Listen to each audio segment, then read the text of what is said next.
بسم الله الرحمن الرحيم.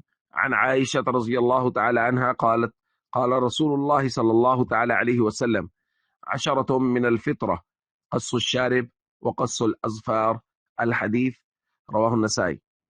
نبی کریم صلی اللہ علیہ وسلم نے ارشاد فرمایا ان 10 چیزوں کا تعلق بھی فطرت سے ہے۔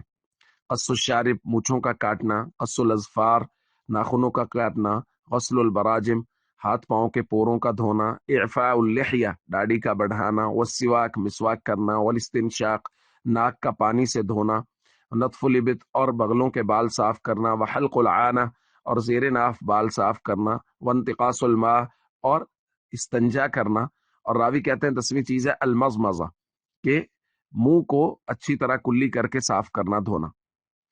دوستو ان چیزوں کا تعلق فطرت سے، اسلام نے تو ان کے تفصیلی احکام بیان فرمائے ہیں، لیکن یہ ہے کہ چاہے کوئی مسلمان ہے یا کافر، اگر اس کی فطرت سلیم ہے، درست ہے، تو پھر یقینی طور پہ اگر کسی نے کبھی بال نہیں کاٹے، مونچھیں ان کو نہیں کاٹا، یا کبھی کسی نے ناخن نہیں کاٹے اور وہ بڑے ہوئے ہیں، تو ظاہر ہے کوئی بھی اس کو پسند نہیں کرتا۔ اسی طرح باقی چیزیں، داڑھی کا بڑھانا شریعت کا حصہ ہے، فطرت کا حصہ ہے، یعنی فطرت یہ ہے کہ مرد بغیر داڑھی کے وہ نہیں اچھا لگتا۔